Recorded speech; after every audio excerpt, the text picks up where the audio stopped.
Well, we're working on filling up the fertilizer truck. It's a little small of a tank. It's only 500 gallons. We should have gone with a 1,000-gallon tank. We didn't really, I guess we didn't know or think about it at the time. But we were very new when we went to liquid fertilizer and we bought a too small of a tank. But it is what it is. It works. So we're filling from the tote. This is from Boucher's. 3,000 gallons. Yeah, 3,000, and it gets filled one more time. It's gonna be 2 times. 2 more times. Oh yeah, this year, because it's gonna have some more corn, it'll be 2 times because we're switching some grass fields over. So we'll be going through some fertilizer, but it's filled right now. But this will get Christoph going through Enosburg for a while. I'll have to go down one more time after. So. Well, we just got the fertilizer filled, we got the corn filled, and filling the planter up almost basically full uses up all 500 gallons. So that's kind of what sucks about it only being 500. It's one fill up and done. But it lasts so long, it's not the end of the world either. And the corn's filled. So down here, the right section, that's gonna be only Pioneer. And then last year, I don't know if I said it or not, but we did in a lot of fields, we did a Seedway and Pioneer test in a lot of the fields. And almost most of them, the Seedway did better. But down here, it didn't even compare. So this year, John gave us a different corn to do. That's a lot closer in growing dates, and maybe we'll see how it is. Down here, the Pioneer blew the Seedway out of the water. But everywhere else, the Seedway was tested much better. And the prices are a lot different. So, it's different companies and try different stuff. But right now, he's loaded up with just Pioneer. And then once he gets this empty, we'll switch over to half the planter Seedway, half Pioneer. With Christoph, he's planting first time around in Enosburg. So I was outside just making sure everything was working right, make sure all the fertilizers were working and stuff. So I normally do that the first pass. So looks like it's all going okay. We'll let him get to it after. We're just gonna, when we get to the end, we'll make sure the depth of the corn is right too, and then we'll let him go.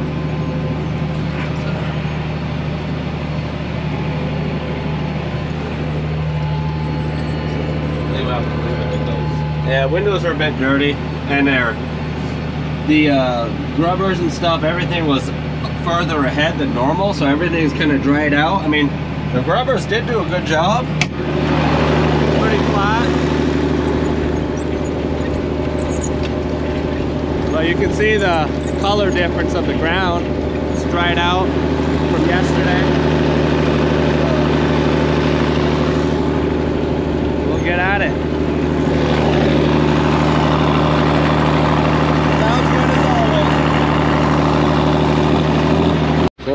Maybe I'll spin around. I'm just gonna check everything out. A little bit rougher here, but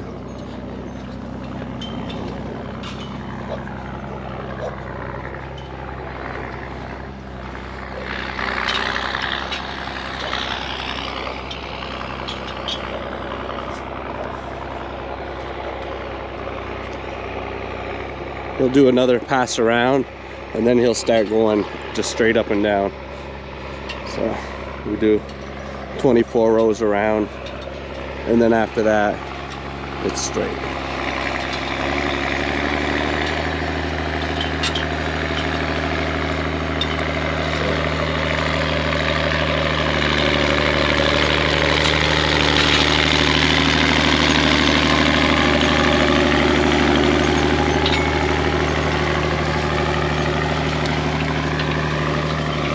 There he goes.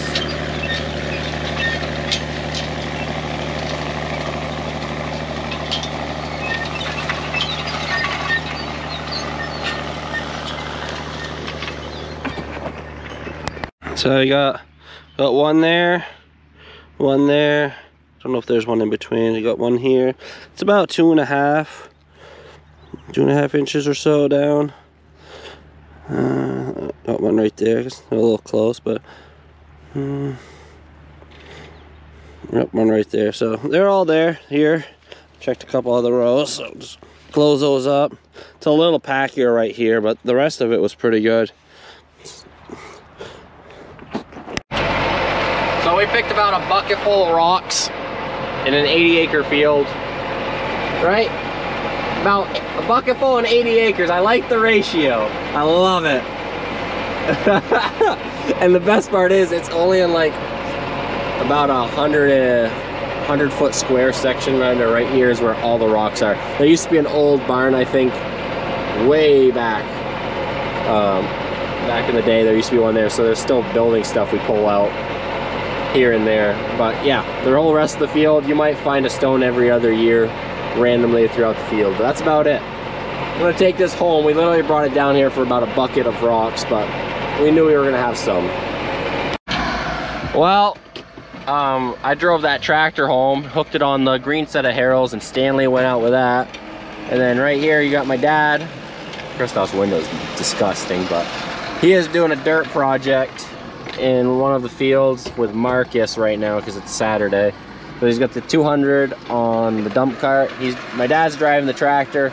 Marcus is loading with the old John Deere because we got the Volvo by the shop, so I can do the measuring on it for that jackhammer. I need to get that done, but it seems like I can't ever find time to get that done because it takes a while. And then he's hauling dirt from the high spot that he was digging at over there to a low spot, trying to get it less of a dip. It's rough here, but you can see there's been some excavating going on. We had to clean stuff out, and it's just, he's got projects going on, and Marcus is helping him today. That one it was at 300 horse because it was Josh's pulling tractor engine at one point. So we're about to do something we always joked about doing. We're about to F around and find out. And by what I mean with that is the 1086 is gonna go on the 24-foot set of Harrells because my tractor's still in Canada, and as you just saw in the last clip, my dad has compensated the MX200, and that is his project tractor. So we need something to pull either the grubber or the Harrell. We need old iron. And the old ship pump tractor is coming off of the pump. We always joke that, oh, we'll pull the Harrells with this tractor, but like we didn't know if it ever could. Well, I'm recording on my phone because we're having one of those days where we can't find my GoPro again. And I'm gonna be honest, the old 1086, she's got it in her. She's pulling. We're doing the final pass. We would have been using the grubbers for the final pass and doing a one pass after the chisels with it, but the two big tractors are chiseling just to try to stay ahead right now. So we're going back to the double Harrelling for now, and we're running the big set of Harrells because this pulls easier than the grubbers. I gotta spin around. Well, we're pulling it in second gear.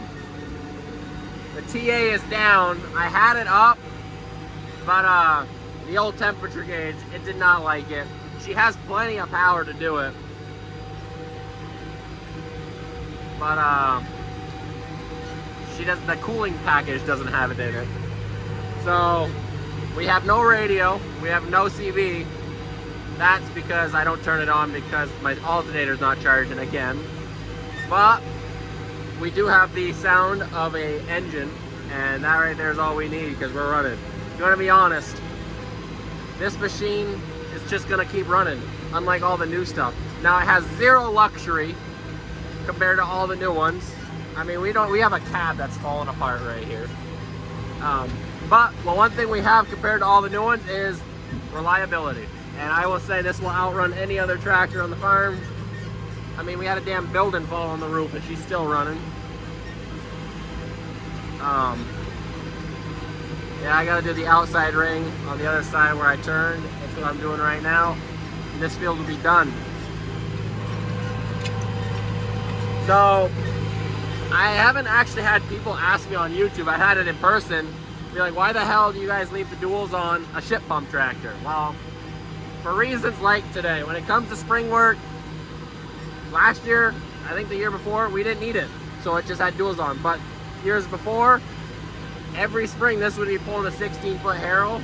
Just lately we haven't needed it.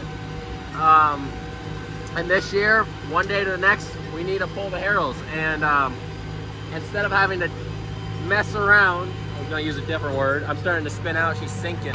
She's pulling it. Oh, I'm using the wrong I'm pulling the wrong lever. There we go, she was plugging up a little bit. I was trying to fold the wings there at first. Instead of having to mess around and try putting the duals on for a good hour or two, because these are the old clamp-on styles and it sucks, we can unhook from whatever it's on and hook it onto a harrow and go. And when it comes to spring work, that's what we need. So we are doing the old brake steering. And I gotta say, the only thing I truly like about this tractor compared to the other ones is you could turn around on a dime. It's about having like a zero-turn lawnmower. You slap that brake the way you want to go, and she's turning. I love that. And she's got Rice and Cane's duals in the back, and she pulls like a mule. I mean, it don't give a shiz that that's 24-foot harrow back there. She is yanking it. So I'm smoothing out these turnarounds, and then this field's done. They're ready for Christoph. Well, I gotta say, we got the AC on full blast, doors wide open. We got the side window cracked, and we got the back window open. And just in case it gets any hotter, I can still open this door right here. But that's reserved for when it gets hotter. You don't want too much airflow right now. You gotta, I mean, two-wheel drive with some duals. We're pulling. Looks a little weird on my phone, but that's all I got right now. I do lose the GoPro every now and then, and today was one of the moments. It was a hectic, and I forgot where I put it. I don't know if they mentioned or not, but they found my GoPro. I am right on the tail of spreading potash. The old beast right there. It's pulling, that's all that matters. So Ferdy is gonna get as much done of that as he can. And yes, we have no lights on that. And it is about 7-something o'clock right now. What time is it? It's 7:43. So once it gets too dark, we'll be calling it quits with that machine tonight. Unless I strap a headlight to my head and keep on going. So we're gonna get the wings folded open.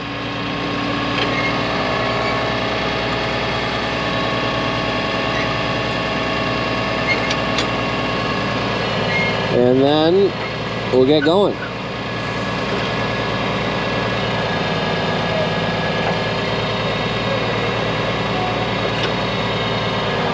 There. Got my two remotes. My non-shifting transmission, basically. It's no power shift, no CVT, not even a quad range. We got a torque amplifier if she's got it in her, and she don't got it in her. Well, she's got it in her, but she ain't got the cooling package to cool herself down. So I'll start here, and I think Ferdy's gonna start on, once he gets around there, he'll do that back square right there. That's how we normally do it, and then we do this rectangle right here. Let's get this old girl pulling. Well, let's see if we can start it slow.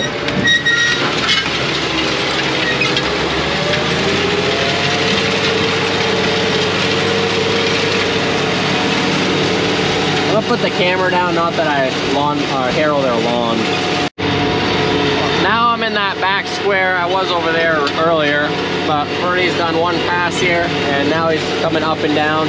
I don't know if he showed it earlier, but this year we spent like $1,000 on a guidance system. You actually see it on Facebook all the time advertised. It's the one from the UK. He said it's working good enough for what we want. So that's nice. Basically, it just at least helps him know that he's going close enough or far enough apart. We definitely were spreading too far apart for the spreaders. because they only have a 50-foot spread pattern total, so it's like 25 feet on one side. And we were driving way too far apart. Ferdy at first thought it was too close, but well, I'm sticking you on a quarter pole. You can barely see it.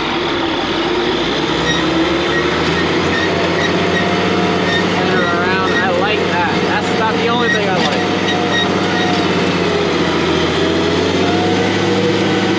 And then you let the old girl have it. So, days like this where you gotta run the old stuff, ain't nothing wrong with it. You appreciate the new equipment a lot more. But back in the day, and I will say, no one on our farm has done more tillage with this tractor specifically than Philip. He used to run this and that 16-foot harrow every single spring for years, as long as I can remember. So he's drove this the most. And when I was younger, I remember driving this quite a bit, but not as much as him. But you just can't kill it. It's an old mule right here.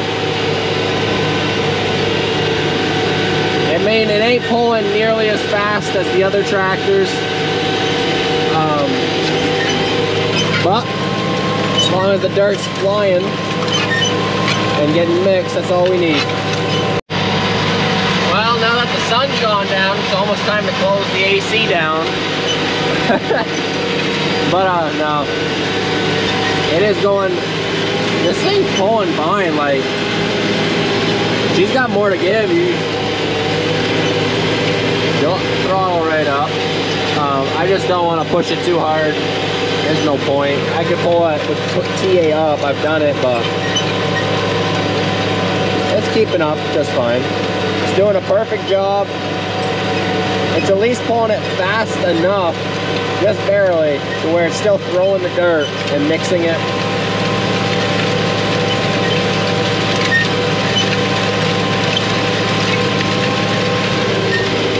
Up to the end here.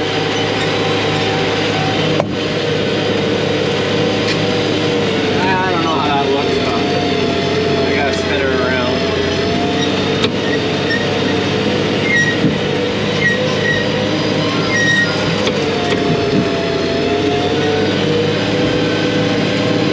So what's more impressive with this is, yeah, we're running duals, so you'd be like, oh, it's still four-wheel drive. No, like, this thing has the, that right there would be the differential lock, but it's electrical, and that shit don't work anymore. The one dang thing that's electrical don't work anymore, so that don't mean nothing. I made sure the antifreeze was topped off, so don't worry. That sensor's messed up. It's one or two lights that kicks on for some reason, but ignore that. Our hour meter reads unlimited. I have no clue the hours on this thing. I don't think anyone does.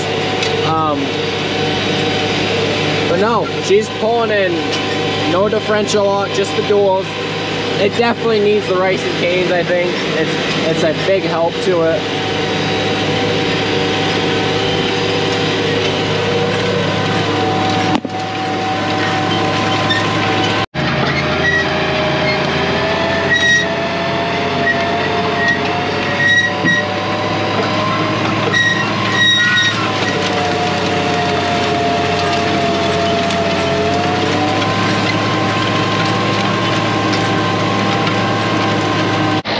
Well, Ferdy had to go run to Christoph in Enosburg, so I'm kind of waiting on him, and I guess I'll spread a little bit of potash in front of myself, keep going. He did say he left his phone in here on this guidance thing. You can see it right there on the hood. You're supposed to put it as far as possible forwards, which we did because you got the air breather that's no longer there. So you can't really go any further. So this is it. We had it added on an iPad, but it was kind of a junk one that we let the kids play with, and it wasn't working. So he said he left his phone. Okay. So he told me if the little lights are blinking, which you can't see, it means it's recording. So we're good. He has this all set up. She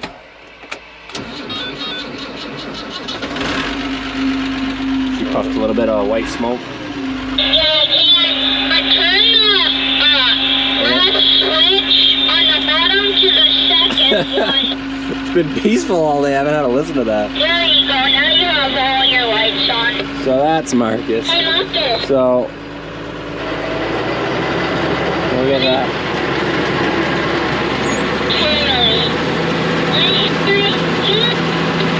See which one does what. Not that one. Alright, one of those two. So I'm gonna close this window, make it a little bit more quiet for you guys. This thing looks like a little Christmas tree in here, but so basically I can follow it on this. He has the AB line already set, or if he said it wasn't working for him at first because he was messing with some settings, and then that'll tell you where to go to. So we're gonna see. I'll probably screw some stuff up, but I gotta make sure this is working. So give me a minute. Alrighty. So you can see it blinking. Oh, so it's the opposite. If you see the lights on the right, you have to turn left. If you see lights on the left, you turn right.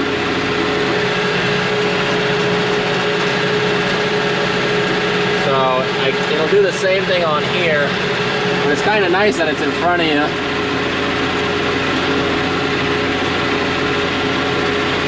Well, that makes this job a lot easier. This is the first time I've used this. So it's not a GPS like steering for you, but it's a guidance system. And it's sure as hell a lot better than guessing, because you spend a lot of money on I don't have it tracking. You spend a lot of money on oh my bad, potash and other fertilizers, so you might as well make sure you're doing it right. Alright, so he said I had to tap the screen to get it to work, so I just did that, turned the camera off for a second, and now I'm going to turn around. I'm trying to do this for the first time and hold the camera and show you, but you can see where I turned the recording on.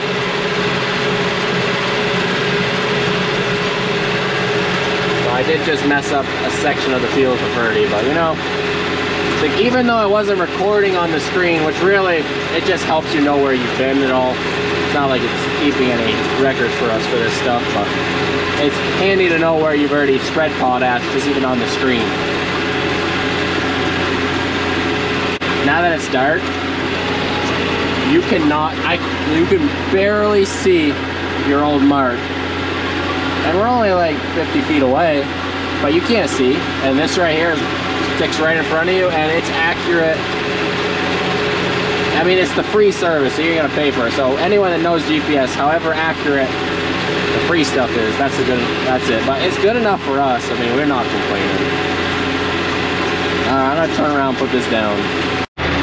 Alright, so I just come back in. I only got like 2-3 more minutes. I'm guessing Andreas actually showed you a little bit of this cheap GPS unit that we got. I mean, I had the iPad on there, but I just rather just use my phone. It's a little bit easier, I think, because everything gets saved right away. I think if you bring the iPad to like internet or something, it will save it for you, but I just do it right away.